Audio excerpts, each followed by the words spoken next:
Jueves 14 de junio, saludos señoras, señores, bienvenidos como cada mañana a este espacio, a esta revista de prensa. Vamos a realizar nuestro habitual repaso por las portadas de los diarios que se editan en Córdoba, Diario El Día, Diario Córdoba, Diario ABC. Hoy hay mucha información nacional, como sospecharán, porque ayer fue un día trepidante en cuanto a movimientos en despachos, en sillones, y buena cuenta de ello dan los periódicos de nuestra provincia también. La dimisión de Maxim Huerta, o el cese, como quieran, el cese de Lopetegui también, la situación procesal de Urdangarín copa las portadas, así que rápidamente vamos con los temas nacionales y luego pasamos a lo local, que también hay algo de local. El principal titular es para Maxim Huerta, para el hasta ayer ministro de Cultura. Dice el diario Córdoba, Sánchez, se refiere al presidente del Gobierno, Sánchez fulmina a Huerta por defraudar a Hacienda. El titular de Cultura dimite tras saberse que dejó de pagar más de 200.000 euros. Niega irregularidades y se considera como víctima. El diario El Día también tiene una foto para Maxim Huerta. La dimisión de Maxim Huerta, dice, golpea la imagen del Gobierno de Sánchez. Y también una foto pequeñita que ahora hablaremos del nuevo ministro de José Guirao. Y el diario ABC, la página 1 de la portada, o sea, su portada principal, también es para el hasta ayer ministro de Cultura y Deporte. Sánchez fulmina al ministro de Cultura por defraudar a Hacienda, dice. Maxim Huerta deja el cargo por actuar de mala fe y al utilizar una sociedad instrumental para ahorrarse 218.322 euros en impuestos. Bueno, el caso ya lo conocen, un caso que saltó ayer a los medios, una vez que el diario El Confidencial, el diario digital El Confidencial, lo hizo a las 8 de la mañana, nos pilló prácticamente en mitad de este programa, anunció que el hasta entonces ministro de Cultura había creado una sociedad interpuesta para evitar pagar a Hacienda. Ese es el delito de Maxim Huerta, o sea, tampoco se trata de un delito de lesa humanidad, lo que hizo Maxim Huerta, lo que hacen muchísimas personas que tienen la posibilidad, o entienden ellos que la tienen, de crear una sociedad instrumental que pague sus impuestos. ¿Por qué? Pues porque una persona física, cuando alcanza un nivel de rentas importante, hablamos de que en el caso de Maxim Huerta, hablando de 800.000 euros, cuando se alcanza un nivel de renta importante, les digo, tienen que tributar en torno al 40% de sus ingresos, mientras que las sociedades lo hacen en un 20%. Lógicamente, si una persona física paga el 40% y la sociedad y la empresa paga el 20%, el invento de algún asesor tributario, un asesor fiscal, fue proponerle a sus asesorados que creasen sociedades instrumentales y todos los impuestos pasasen allí. ¿Cómo se hace eso? Pues que la sociedad contrata a su vez a la persona que en lugar de tributar como persona, pues tributa la sociedad. Esa es una práctica que se puso, bueno, se hizo habitual al principio de los años 2000, nunca fue legal, como decía ayer Maxim Huerta, no ha habido cambio de criterio, nunca fue legal hacer esto así, porque se entiende que hay un fraude de ley. Las sociedades son sociedades y las personas son personas. Lo que pasa es que durante un tiempo hubo, bueno, cierta duda en torno a si era o no posible que yo cree una empresa que me contrate a mí mismo como único trabajador, que ahora soy el trabajador, el propietario, el gestor, todo soy yo, y que mis monumentos salgan de esa sociedad y no de quien me paga. Es decir, la empresa, en este caso, el caso de Maxim Huerta, por ejemplo, Telecinco, en lugar de pagarle a él, pagaba a su sociedad y la sociedad era quien tributaba. Y luego él tenía un sueldo mucho menor, porque figuraba, como les digo, como empleado y propietario de la misma sociedad. Bueno, pues esta práctica de Maxim Huerta, repito, es muy habitual. Recuerden que ha habido muchos casos de famosos que han ido pasando por los tribunales, entre ellos Ronaldo o Messi o Ana Torroja fue también muy sonada. Muchos famosos que han ido haciéndolo así, creaban sociedades interpuestas que serían quienes pagaban los impuestos en lugar de hacerlo la persona física, porque como le digo, el tipo fiscal es muy superior cuando son personas que cuando son empresas. El del 40% en un caso y el 20% en otro. ¿Cuál es quizá el gran pecado de Maxim Huerta? Bueno, pues que Pedro Sánchez hace un par de años o 3 ya advirtió de que esa práctica era un fraude de ley y que no iba a consentir que nadie en su entorno utilizara esa creación de sociedades falsas para evadir el pago de impuestos. Y Maxim Huerta se ha visto preso de las palabras de Pedro Sánchez, porque, insisto, lo que Maxim Huerta sufrió fue una revisión de su declaración en la que un inspector de Hacienda dijo que lo que había hecho no era correcto. Tuvo que pagar la diferencia entre lo que había pagado y lo que le correspondía y fue sancionado. Es bastante frecuente en muchas empresas, en muchas personas, que le lleguen inspecciones fiscales, que le digan que si pagó 20, había que haber pagado 30. Bueno, pues se paga la diferencia y cuando la diferencia es grande se paga una multa. Eso, como les digo, no mancha currículum, eso no afecta a la honorabilidad de nadie. Y en el caso de Maxim Huerta, pues bueno, tampoco tendrá por qué hacerlo. Lo que ocurre quizás es que un empleado público, un ministro, tiene que también, aparte de ser honrado, tiene que, bueno, ser pulcro, y en el caso de este hombre, pues no lo fue. Al principio parecía que Pedro Sánchez quería mantener a Maxim Huerta en su responsabilidad, se le fue complicando el día, aparecieron esas grabaciones de la hemeroteca en la que Pedro Sánchez insistía en que nadie de su equipo podría utilizar esa práctica para eludir el pago de impuestos, y víctima de esas palabras del hoy presidente del Gobierno, entonces no lo era, cuando los pronunció, pues tuvo que presentar su dimisión, más o menos forzada. Hay quien asegura que le dijeron coge la puerta o te la voy a dar yo, la puerta, así que Maxim Huerta decidió tomarla y cesar. Es el ministro con menos recorrido en la historia de la democracia. Dicen las crónicas que hay por ahí un ministro, en la época de Isabel II, que duró aún menos, pero en la época democrática, la que recordamos todos, pues nunca ha habido un ministro que durara 6 días, como ha durado Maxim Huerta, que apenas ha dado tiempo a nada. Viajó un día a París a ver a Nadal, tenía que limpiar también un poco su currículum, cuando dijo que no le gustaba el deporte, un abrazo a Iniesta, a la selección, y otro a Lopetegui, y se acabó su periodo en el gobierno. En su lugar, pues va a entrar otro andaluz, es el cuarto andaluz que entra en el gobierno de Pedro Sánchez, en este caso José Guirao, Pepe Guirao, como es conocido en Andalucía, es un hombre de Almería, que trabajó en la Diputación de Almería inicialmente, es gestor cultural, fundamentalmente gestor cultural, y bueno, pues ha tenido varios cargos de responsabilidad de la Junta de Andalucía, todos relacionados con el patrimonio. Fue director general de Bienes, también fundó el Instituto Andaluz de Patrimonio Histórico y luego pues ha desempeñado algunos cargos en la Administración Central. Fue director del Reina Sofía, del Museo Reina Sofía, y luego también puso en marcha la Casa Encendida, un edificio que inicialmente era un contenedor cultural del Monte de Piedad de Madrid, se llamaba Casa de Empeños, curiosamente cuando lo cogió él trabajó de marketing, cambió el nombre, le puso ese nombre tan bonito, Casa Encendida, que es un verso de por ahí que anda por ahí suelto, y consiguió que fuera un referente de la cultura madrileña. Y bueno, pues ahora, después de su gestión público-privada, porque la Casa Encendida es privada, ahora era presidente o gerente o director de la Fundación del Monte de Madrid, y bueno, pues ahora tiene ese premio de gestionar la cultura. Un hombre, como le digo, con mucha experiencia en la gestión cultural, menos en la teoría que en la práctica, pero bueno, ahora está por ver su capacidad como ministro. Es menos polémico que lo fue en su día Maxim Huerta, porque es un hombre que sí que viene de la cultura, sí que tiene experiencia en la gestión y sí que tiene un currículum que puede mostrar, por ejemplo, sobre todo en el Museo Reina Sofía, donde hizo un trabajo encomiable y que sacó al museo. De hecho, lo nombró Zapatero, Zapatero creo que fue, pero se mantuvo en el siguiente gobierno, le venía de González y lo mantuvo Aznar. O sea, que un hombre que sobrevivió a un cambio de gobierno, algo que no es nada habitual en los cargos de alta dirección, en este caso en materia cultural.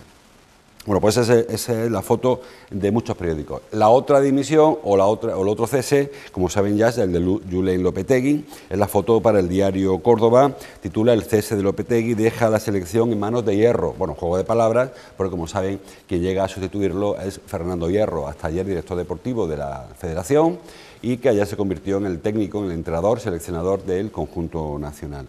Información que aparece en todos los periódicos, el diario El Día también lo trae en su portada, parte alta. Rubiales, se refiere al presidente de la Federación, Rubiales destituye a Lopetegui y tira de Fernando Hierro, que debutará mañana ante Portugal. Ahí ve la foto de los dos implicados, Lopetegui a la izquierda, Fernando Hierro a la derecha. Y en el diario IBC se amplía la nómina de afectados y junto a Rubiales aparece Lopetegui, lo tienen ahí, a Florentino, el presidente del Real Madrid. Rubiales despide a Lopetegui por ocultar su marcha al Madrid. Hierro dirige su primer entrenamiento 48 horas antes del debut en el Mundial. Bueno, hay que reconocer que los titulares de Córdoba son de los más tibios, ¿no? Porque por ahí hay alguno que habla de ridículo mundial, habla de desastre, habla de surrealismo. La situación es muy extraña, como saben, se conoció antes de ayer, que Lopetegui había fichado por el Real Madrid, que se incorporaría a la disciplina del club después del Mundial, pero que tenía el contrato hecho. y que se enteró el presidente de la Federación 5 minutos antes de que el Madrid hiciera público ese fichaje en su cuenta oficial, en la página web del club. Lo que hay quien asegura que todo viene a cuenta de un ataque de cuernos de Rubiales, que no ha aceptado que se le ningunee y que el Madrid, a sus espaldas, negocie con el técnico de la selección. Sea como fuere, no parece que fuera lo más oportuno anunciar que Lopetegui iba a dejar la selección cuando había renovado en mayo, que la iba a dejar unas semanas después. Y todo fue en cascada, ¿no? A partir de ahí, Rubiales se sintió, pues eso, maltratado por el Real Madrid y incluso por Lopetegui, y tuvo que reaccionar, y su salida, una salida, pues eso, parece que sobre todo para salvar su imagen y para salvar su prestigio, fue cesar a Lopetegui. Claro, ¿qué ocurre? Que para apagar un incendio, Rubiales echó gasolina, porque no parece que la mejor solución para afrontar un mundial sea cambiar de técnico cuando faltan 24 horas para enfrentarse a Portugal, que es el partido más complicado de la primera fase. Tenemos que ver una catástrofe para que España se quedara fuera de la fase de grupos, porque los rivales son Marruecos e Irán, creo que es el otro, y Portugal, claro. Y pasan dos, con lo cual, bueno, lo lógico es que España pase primero de grupo y mañana con un pifiazo que hubiera, pasaría segundo y ya está. Pero lo cierto es que la situación no parece la óptima para afrontar un mundial. Yo creo que nadie se plantea hoy que Hierro vaya a imponer muchos cambios en el esquema de Lopetegui. Hierro no tiene experiencia en los banquillos, creo que tiene una temporada en el Oviedo que tampoco, bueno, pasó sin pena ni gloria, no lo hicieron mal, tampoco bajaron, no subieron, una temporada en la que Hierro se forjó en los banquillos y poco más. Hierro está más en el campo o en los despachos, el banquillo ha estado poco, así que habrá que ver cómo el equipo funciona mañana y ver si los jugadores que están acostumbrados, porque a lo mejor la opinión pública nos sorprende mucho este asunto de que haya cambio de técnico de un día para otro, pero los jugadores lo sufren en su carrera muchas veces. Empezar, acabar un viernes con un domingo con un entrenador y el lunes empezar con otro, algo que todos ellos, los jugadores de la selección con amplísima trayectoria en sus clubes, pues ya están muy acostumbrados. Así que, bueno, ojalá que no se note y que España haga un buen papel en el Mundial y si lo gana, pues otro para la buchaca. Y el tercer nombre propio que aparece en todos los periódicos es el del cuñado del rey, el de Iñaki Urdangarín, que, como dice el diario Córdoba, dispone de 5 días para entrar en la prisión que escoja. Puede elegir de aquí al lunes, él puede elegir la prisión en la que debe cumplir su condena, sus 5 años y 10 meses, y lo hará. Se ha ido a Ginebra de nuevo, donde vive habitualmente, donde está residenciado, junto a su mujer, junto a la infanta Cristina y a sus hijos. Bueno, ha habido algunas editoriales de algún periódico que han cuestionado que una persona condenada y con orden de ingreso en prisión pueda disponer de pasaporte para salir del territorio europeo, porque Suiza no está en la Unión Europea, como saben. Bueno, todo el mundo parece, nadie se plantea la opción de que Urdangarín eludiera la acción de la justicia, porque si el escándalo ya lo es, que un miembro de la familia del rey, que no de la Casa Real, pero sí la familia del rey, tenga que ingresar en prisión, calculen si nos hace un Puigdemont este hombre y se nos esconde por ahí. Supongo que eso no está contemplado y que Urdangarín, pues cuando nadie le vea, para intentar evitar esa foto, pues llegará a una prisión. Se están planteando varias opciones para la condena de Urdangarín. Hay quien asegura que la infanta no quiere volver a vivir en España mientras que dure la condena de su marido. Plantean que se va a ir a vivir a Portugal, con lo cual hay una prisión muy cercana, que es la de Badajoz. Hay quien piensa que va a elegir la prisión de Vitoria, de Álava, para estar cerca de su familia. El de origen Urdangarín es de origen vasco, como saben. También hay quien habla de Menorca, una prisión pequeñita, muy lejos del foco mediático. Bueno, habrá que ver dónde elige cumplir esos 5 años y 10 meses. Que, por cierto, ya todo el mundo está hablando de beneficios penitenciarios. Urdangarín es muy probable, se lo anticipo yo y me la juego ahí, que cuando lleve una cuarta parte de su condena cumplida, es decir, cuando lleve año y medio aproximadamente, él y sus abogados pidan el primer paso de beneficio penitenciario, el 4º grado, que le permite ir a descansar los fines de semana, descansar de la cárcel, o sea, salir el viernes por la tarde, sábado por la mañana, depende de la cárcel en la que al final cumpla su condena, y regresar a prisión el domingo por la tarde. Eso no es un beneficio para Urdangarín, es beneficio para todos los reclusos, siempre y cuando la evaluación psicológica que se les haga, pues se le autoriza esa salida. Y también cuando haya algún tipo de aceptación de la condena, ¿Por qué digo esto? Porque ha habido casos en los que no se ha dado ese beneficio penitenciario, pero básicamente en delitos en los que había una relevancia económica y no se saldaba la deuda. Si alguien va a la cárcel porque ha robado 200.000 euros y no los devuelve, pues evidentemente no habrá una valoración positiva. El caso de Urdangarín y la Infanta sí que han depositado en la totalidad de la multa impuesta, con lo cual parece que esa parte la tienen resuelta y que cuando se cumplan ese año y medio de prisión, arriba y abajo, día arriba, día abajo, podrá acogerse a los beneficios penitenciarios. Vamos a ir despacito, primero tiene que ingresar en prisión y luego tendrá que cumplir esos año y medio, año y 7 meses, que será la cuarta parte de la condena impuesta, a no ser que recurra a algún sitio y le reduzcan aún más su condena. Bueno, pues esto son la información nacional que nos salpica en los periódicos. La única foto local que trae la prensa cordobesa la trae el diario El Día, una foto que firma Jordi Vidal, y es para una inauguración muy interesante que se produjo ayer en Córdoba. La tienen abajo a la derecha. Un laboratorio contra la xylella, dice el diario El Día, la xylella fastidiosa, que es una bacteria que, como saben, está amenazando a nuestro campo. Bueno, en principio, dice el diario, por acabar con la información, Córdoba inaugura el primer servicio andaluz de bioseguridad vegetal. Bueno, la xylella fastidiosa es una bacteria que se ha detectado en Italia, que ha afectado mucho a una variedad de aceituna que hay en Italia, pero que no está claro que vaya a afectar a la variedad que utilizamos en Andalucía, fundamentalmente a la hojiblanca, la arbequina, incluso la picual, que son las variedades que más se siembran, se cosechan en Andalucía. Digo esto porque incluso ha habido, por ver qué pasaba, se ha ido a la zona cero, creo que es Bari, en Italia, se ha ido con plantones de olivo nuestro, de hojiblanca, de picual, de arbequina, se han plantado allí donde junto a una cepa infectada de xylella y han reaccionado bien, se han mostrado resistentes a la bacteria, con lo cual nada hace pensar que si la xylella llegase de manera fortuita a Córdoba, ya se detectó algo de xylella, si recuerda, en un invernadero de Almería, no ocurrió nada con nuestro campo. O sea, esta cepa de la bacteria no afecta a nuestro olivar. No sabemos todavía qué pasaría con la viña, que también se afecta con la xylella, tampoco con el almendro, que también son los que más sufren con este tipo de bacterias. Bueno, en principio lo que se ha inaugurado en Córdoba es este laboratorio que pertenece a la Junta de Andalucía y al CSIC, al Centro de Investigaciones Científicas, y van a tratar de averiguar, bueno, qué especies, qué variedades de nuestro campo, del olivar fundamentalmente, resisten a la xylella fastidiosa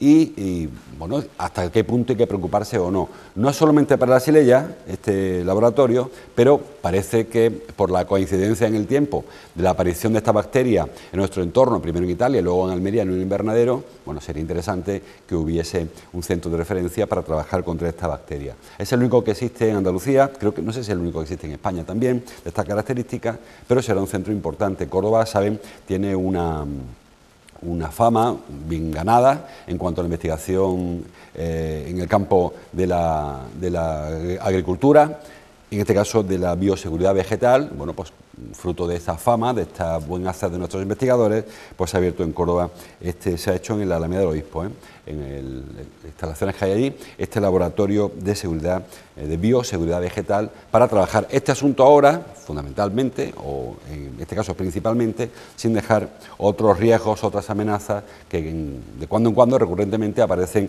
en nuestro campo. Saben que hay, bueno, pues, ha habido plagas, hablamos del mildiu, por ejemplo, con la vid, y otras bacterias que afectaron al naranjo en su día. Bueno, pues se trata de intentar evitar los daños que provoca esta aparición de estas bacterias o en cada caso de la enfermedad que afecte al agro, ¿no?, al campo cordobés y andaluz. El diario Córdoba también trae en su portada, y con esto también la completa, un estudio que presentó ayer la Universidad Loyola y CECO, lo hicieron los dos, sobre el impacto de Córdoba ecuestre. Titula: el impacto económico de Córdoba ecuestre llega a 43 millones de euros. Es un asunto que aparece en otros periódicos también. El diario El Día también lo trae en su portada. El impacto económico de Córdoba ecuestre alcanza, es igual, los 43 millones de euros, el mismo tenor, y también lo he leído por ahí en el diario ABC. No sé dónde, pero está por ahí. Sí, hay una foto arriba con un caballito, y dice: la actividad de Córdoba ecuestre deja la ciudad 43 millones desde 2014. Bueno, hablamos de Córdoba ecuestre, no hablamos del caballo. ¿Por qué digo esto? Bueno, porque saben que estamos en un proceso en el que las caballerizas reales tienen que ser asignadas a a alguien, una empresa, una institución, para su explotación, aunque no sea exactamente los términos, no es muy técnico lo que he dicho, pero nos entendemos. Córdoba Ecuestre es un equipamiento que pertenece al Ministerio de Defensa, que lo tiene cedido al Ayuntamiento de Córdoba, con una cláusula en esa cesión que impide que se ceda a su vez a terceros. A pesar de esa cláusula, se cedió a terceros, se cedió a Córdoba Ecuestre, que es una empresa privada, una asociación privada, para el desarrollo de las actividades ecuestres. Y saben que dentro de sus actividades hay un espectáculo que es lucrativo, por el que se cobra la entrada, que le permite otras actividades. Bueno, dicho esto, que parece que a veces se nos olvida, Córdoba Ecuestre no es el ayuntamiento, es una empresa privada, está por ver quién tiene los derechos, quién tiene la legitimidad para seguir en Caballerizas Reales y seguir con esta actividad. Creo que a nadie se escapa que Córdoba Ecuestre ha hecho mucho por el caballo en Córdoba y que Córdoba Ecuestre es la asociación que más méritos tiene para seguir ahí. Lo que ocurre es que la Administración tiene una serie de garantías que impiden que se asigne, que se conceda a dedazo un equipamiento como caballeriza. De manera que es posible que saliera un concurso, que llegara una empresa, pues no sé, de León o de Valladolid, dijera yo pongo un canon mayor que el que pone Córdoba Ecuestre y se quedara con el equipamiento y que pusiese su propio espectáculo. ¿Es posible? ¿Es probable? Yo creo que no, pero posible es en principio. Entonces, Córdoba Ecuestre está dotándose de herramientas, muy legítimamente, también para demostrar las bondades de esa asociación y los beneficios que aporta a Córdoba. Dice el diario El Día que cada euro gastado revierte en 2,69 para Córdoba y su provincia. Perfecto, creo que nadie pone en duda, como les digo, este impacto económico de Córdoba Ecuestre, y es más, si fuera menor también nos daría igual, porque entendemos que la actividad de Córdoba con el caballo es algo transversal, que debe afectar no solamente una actividad puntual de un par de días a la semana que se desarrolla en espectáculo ecuestre, sino que tiene que afectar también a otras actividades festivas, deportivas, artesanales, económicas, etcétera. Con lo cual, creo que nadie pone en duda que Córdoba Ecuestre, hoy por hoy, es la asociación que tiene más papeletas para quedarse con la explotación de caballeriza. No estoy cuestionando el estudio de la Loyola, me parece que lo ha hecho Cardenete, además, una persona, Alejandro Cardenete, con el prestigio suficiente para que nadie dude de la objetividad del estudio.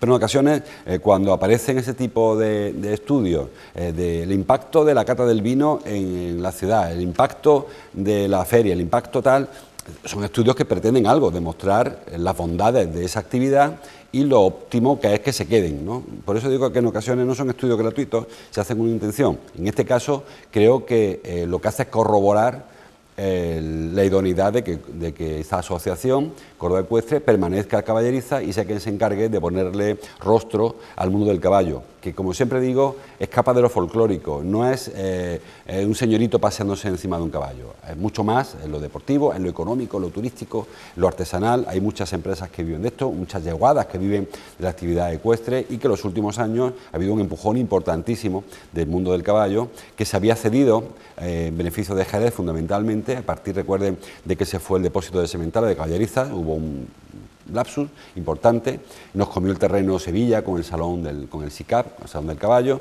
y poco a poco Córdoba vuelve a recuperar un papel hegemónico que siempre tuvo en la cría del pura raza española, y ahora también acompañado de otros espectáculos que están al nivel de la Escuela de Jerez, de Arte Ecuestre y de otras ciudades del mundo. O sea, que creo que poner en valor, pero estos estudios a veces no sé hasta qué punto ayudan, parece que son estudios tendenciosos. Yo no lo entiendo así, pero a veces haciendo una lectura rápida parecería que Córdoba Ecuestre está justificando la obligatoriedad de que le den a ellos esa concesión. Ayer dijo, por cierto, Rafael Blanco, presidente de Córdoba Ecuestre, que ha negociado siempre muy bien con Defensa cuando lo dirigía el PP y que espera hacerlo igual de bien ahora que no es el PP quien se encarga de ese ministerio, sino que se lo hace Margarita Robles, la nueva ministra del Gobierno del PSOE. Bueno, vamos rápidamente con el sumario, con lo que nos queda. El diario El Día trae un par de asuntos más en su portada. Por ejemplo, dice que el PSOE se escuda en sus logros sociales para defender su gestión. Hoy, creo que es hoy, se cumplen, no sé si fue hoy o ayer, 3 años desde las últimas elecciones municipales. Y bueno, pues toca hacer balance.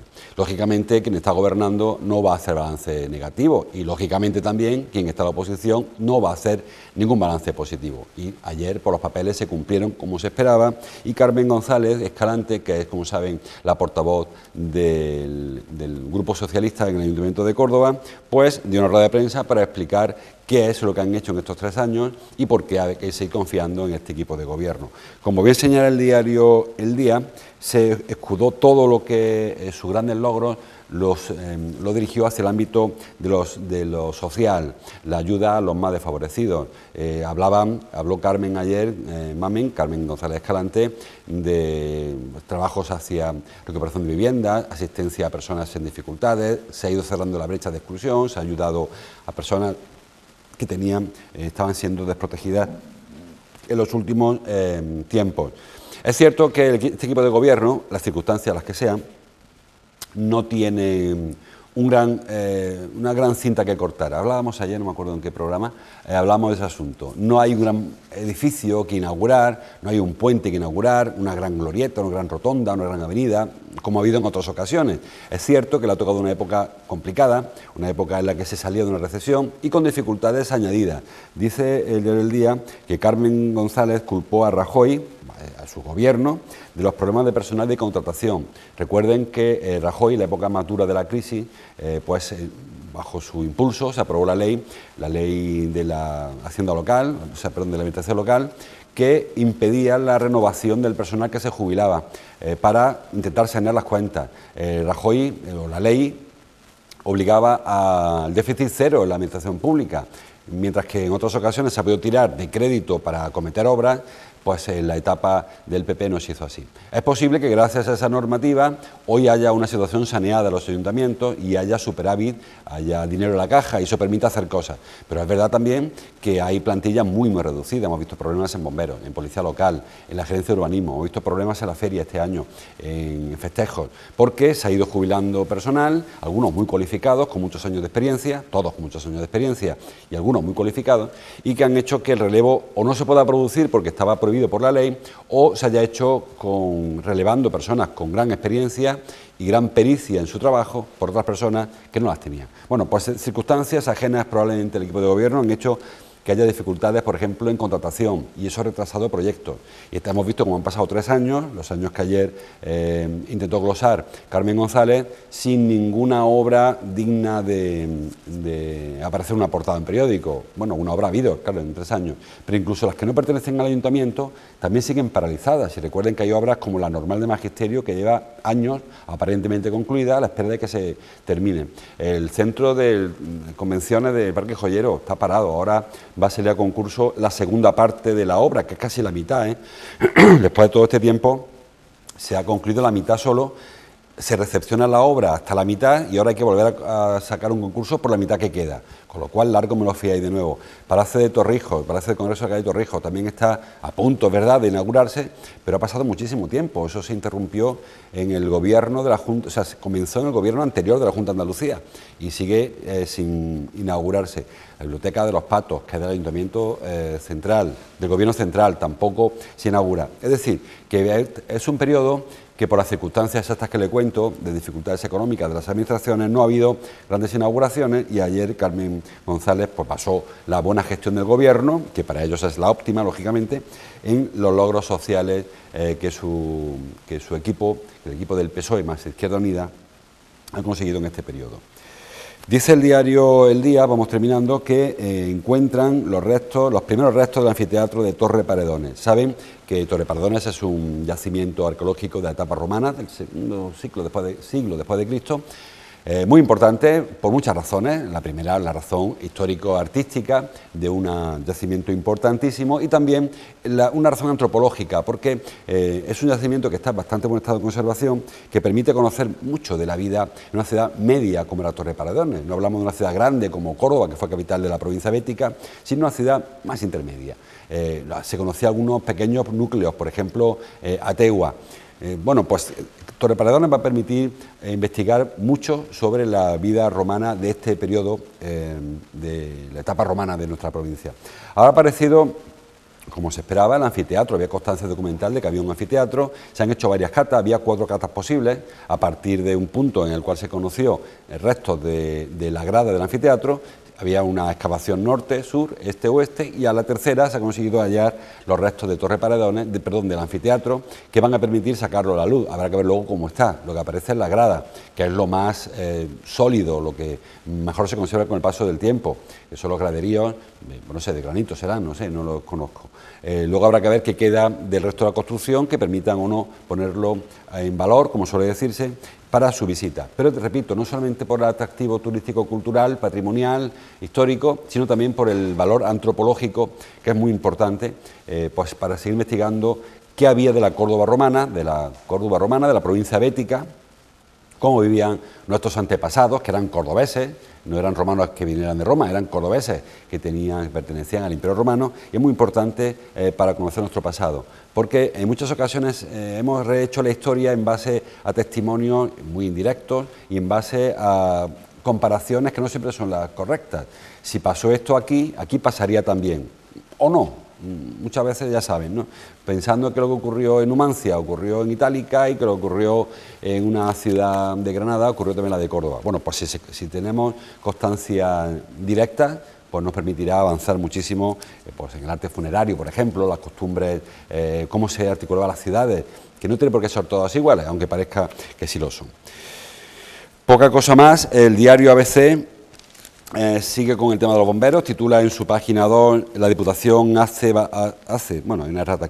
oficial la asignación de las 54 polémicas plazas de bomberos. Bueno, yo sigo insistiendo en que no sé por qué no se ha paralizado este concurso, porque hay indicios, creo yo, y el juez también, Rodríguez Laín, de que ha habido irregularidades en esta convocatoria, con lo cual parecería lógico paralizar este concurso y, no digo anularlo, pero por el momento paralizarlo. Bueno, pues ahora ya ha hecho oficial la asignación de estas polémicas 54 plazas de bomberos, que, como hemos venido diciendo las últimas semanas, están en duda su regularización, su legalidad o su licitud, porque habrá que esperar qué dicen los jueces. Pero inicialmente hay indicios de que hubo algún amaño, algún tipo de privilegio para unos opositores frente a otros, y eso, creo yo, debería ser suficiente como para paralizarlas y esperar que se resuelva y luego ponerse en marcha. Si hay que seguir con las interinidades que ya había antes, bueno, pareciera lógico, ¿no? Bueno, pues se han asignado y se han hecho públicas. Alguna otra información de ámbito nacional, y para terminar, la Junta anuncia ahora, dice, que activará megaparcelas en el parque logístico de Liguerón.